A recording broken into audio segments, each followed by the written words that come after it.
নমস্কার সবাইকে, আমার ব্রং প্রীতি নতুন ইউটিউব চ্যানেলে সবাইকে স্বাগত।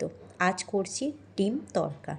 সবাই জানো রেসিপি, আমি জানি, কিন্তু আমি তবু আমার মতো করে যেটা করেছি সেটা আমি তোমাদেরকে শেয়ার করলাম। খুব ইজি এবং সিম্পল। জাস্ট ডিমটা দেখো ফ্রাই করে আমি জাস্ট আগে তুলে নিচ্ছি। তারপরে হচ্ছে তেল গরম করে একে একে ছাড়বো রসুন, আদা, পেঁয়াজ, টমেটো, কাঁচা লঙ্কা। দেখো ফার্স্টে আমি রসুনটা কিন্তু দিয়ে দিয়েছি, কারণ রসুনটা তেলে দিলে খুব সুন্দর একটা ফ্লেভার দেয়, যেটা ভীষণ খাবারটাকে আরও সুস্বাদু বানিয়ে তোলে। তো রসুনটা কিন্তু আগে দিয়ে দেব, আর সবগুলোই একসাথে ভাজবো, তবে সব কিছু টাইমিং আলাদা আলাদা, তাই আলাদা আলাদা করে একটা একটা করে ভেজে নেব। এবার দেখো আমি আদা দিচ্ছি, আদাগুলো দিয়ে দেব। আদা রসুন খুব ভালো করে লাল লাল করে ভেজে নেব। ভেজে নেওয়ার সাথে তারপরে আমি অ্যাড করব পেঁয়াজ। পেঁয়াজ তো এতে দিতেই হবে, কিন্তু পেঁয়াজ একজন খায় না, তারপরেও সে তড়কা বলে পেঁয়াজ অ্যাকসেপ্ট করেছে। ঠিক আছে, তো এবার দেখো লাল লাল হয়ে আসছে। লাল লাল হয়ে গেলে আমি এবার পেঁয়াজটা দেব।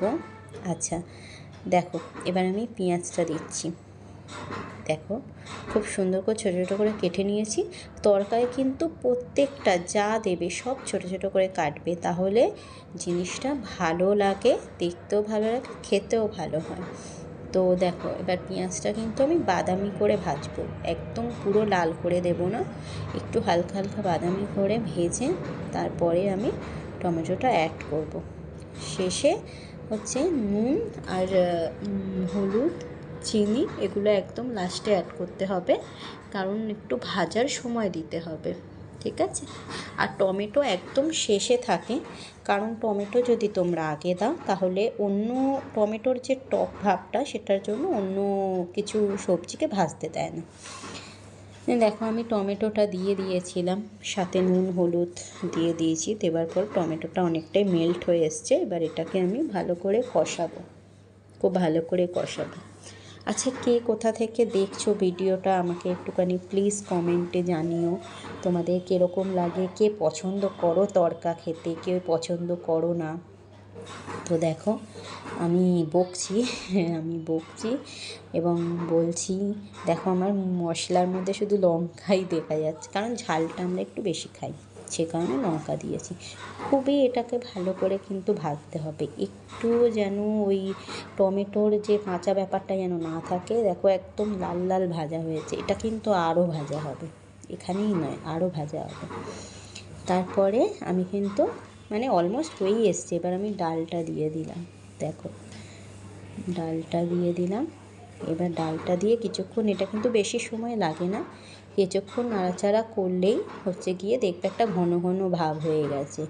ঠিক আছে, একটা ঘন ঘন ভাব হয়ে এসছে।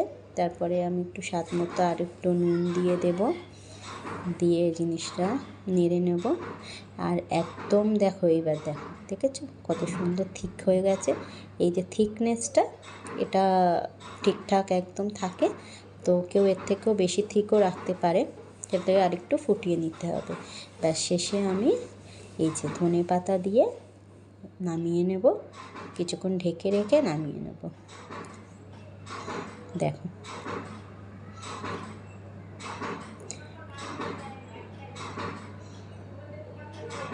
দেখেছো কত সুন্দর হচ্ছে, তোমরাও একবার ট্রাই করে দেখো, খুব